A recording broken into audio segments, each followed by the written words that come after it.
more sophisticated submarines, diesel submarines.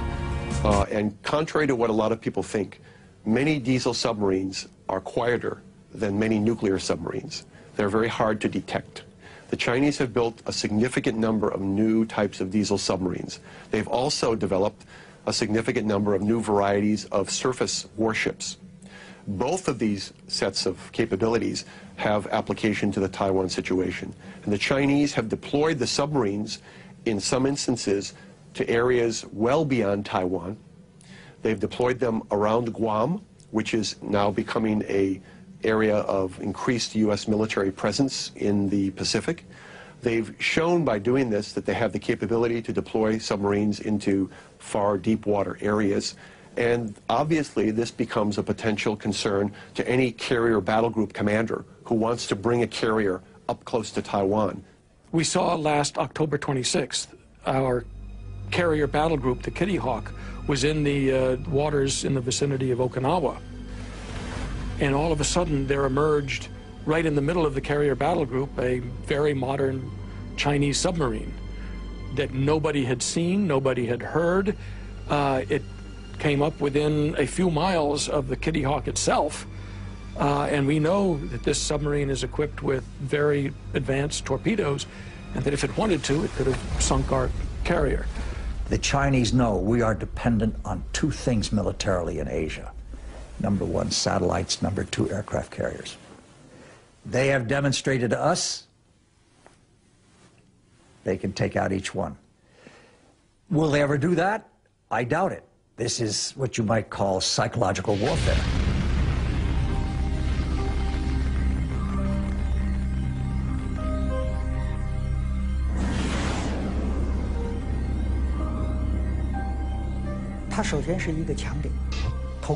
Satellites are an American strong point, but if you look closely, they can also be a weak point. The U.S. relies on satellites to control their entire communications network, and that's a weakness.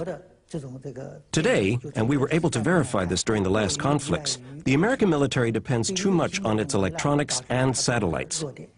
This dependence reminds me of the Greek legend. The powerful Achilles, who was invulnerable, except for his heel. And satellites are a little like the American Achilles heel. The 11th of September 2006, the People's Liberation Army launched a missile that destroyed one of its own satellites. The explosion in space was obviously immediately detected by the Pentagon. There was consternation in Washington. Nobody had anticipated this Chinese initiative. The Chinese have had an anti-satellite program for some time now, and it's designed primarily to, again, to deter the United States or to complicate U.S. decisions in the event of a crisis. So yes, I think the recent shot by the missile to fire against their own satellite and shoot down their own satellite was designed to convey a signal to the United States about the fact that the Chinese are not simply going to sit back, in their view, and allow the U.S. to have predominant influence.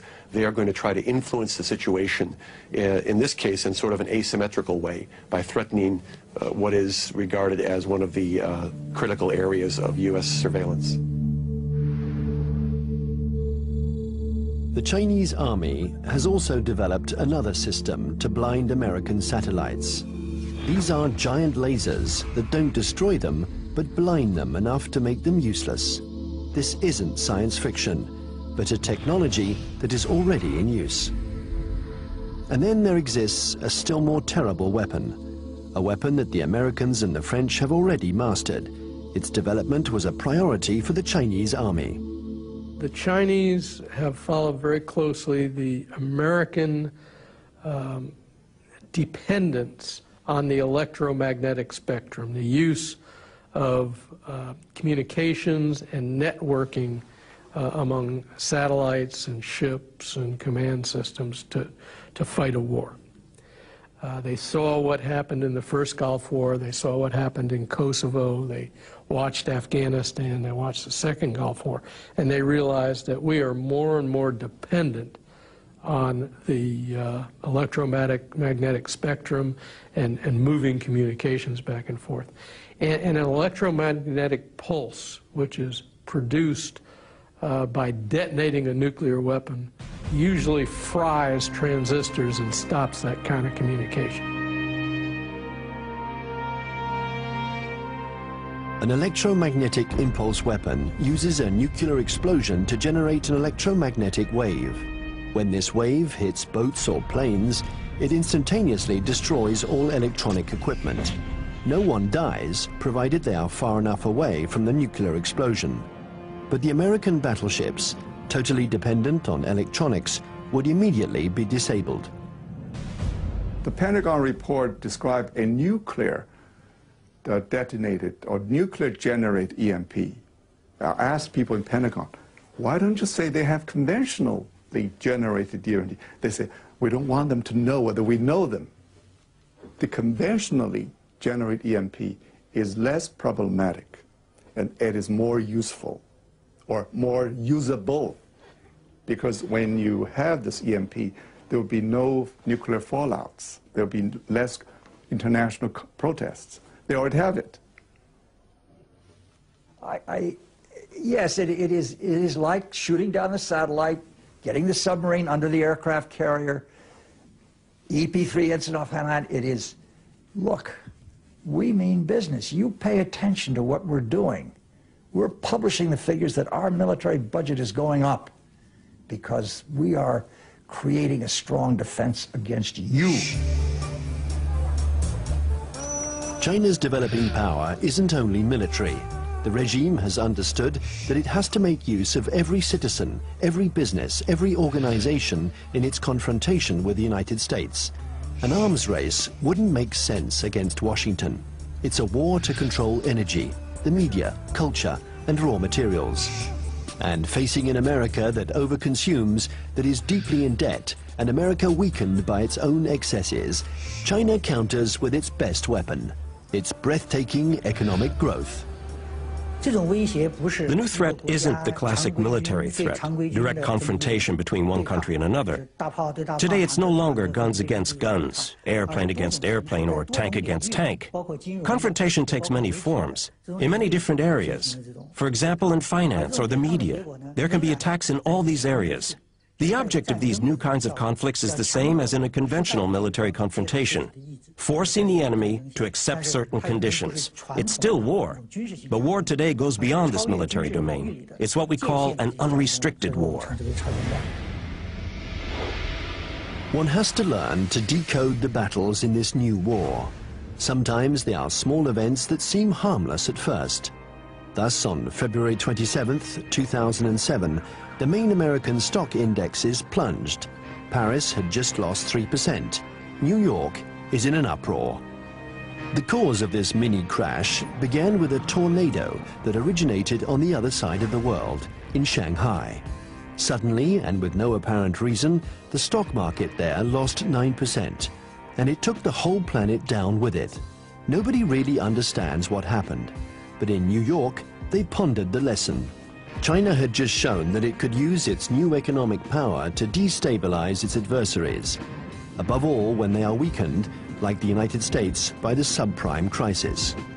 Beijing uses economy in several ways. First, by influence, or in Southeast Asia, worldwide. They invest money when the leaders visit their capital. Then they sign some agreements. The second is what you said. They would only hint at something they might do. For instance, the now $1.2 trillion foreign reserve of China as of the end of March 2007, 40% of them are deposited in United States Treasury bills.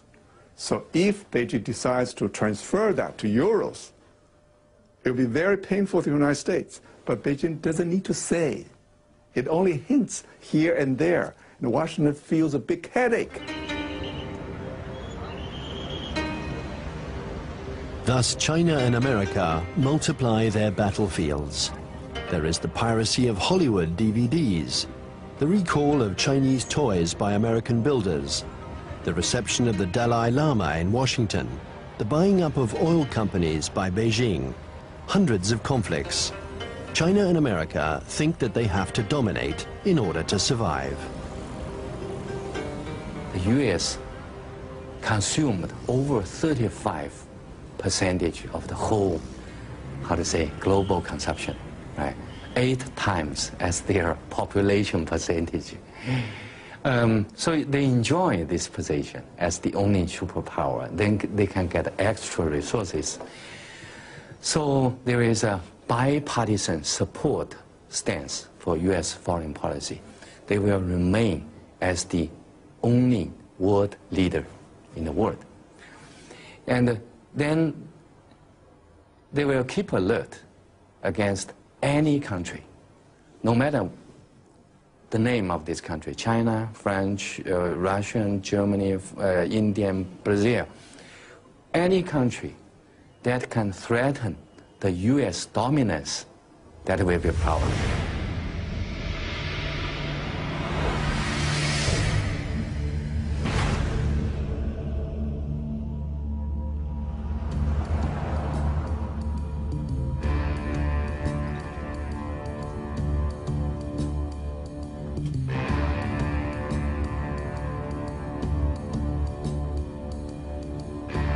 In Washington, China has become the major preoccupation of every administration.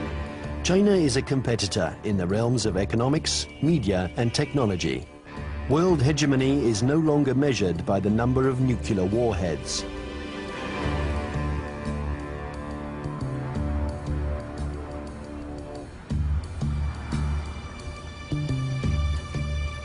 Congress has even created a permanent investigation commission, unique in its kind, whose mission is to study the economic and security challenges posed by China.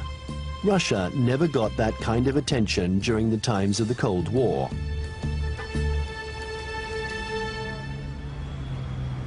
There is a global plan from China. They have two. One was started in March 1986, called the 863 program, and one in March 1997 called the 973 program. The first, the 863 program, called the Torch Plan, was a global plan designed to gather and bring to China dual-use technologies that could be used to improve China's technological base and economy and industry while improving its military capacity. And it's an organized thing, you know. Each industry every year from the central government gets goals and targets and objectives and gets told to send people out and go do that. So it is organized, and it's not perfect, but it's organized. And the 973 plan is a parallel designed to improve their capacity in basic research and innovation.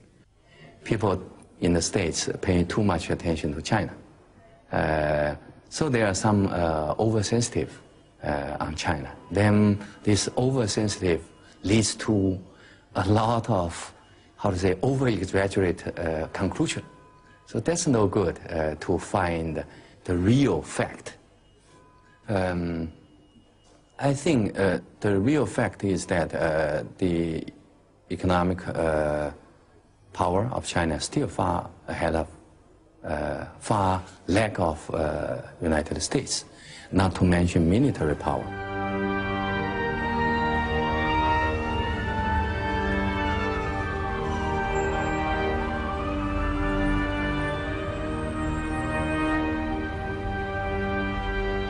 If the French Foreign Intelligence Collection Service goes to a student and says, while you're at Tufts University, we want you to go over to some laboratory and gather this, the student can say, I'm busy. It's going to interfere with my dissertation.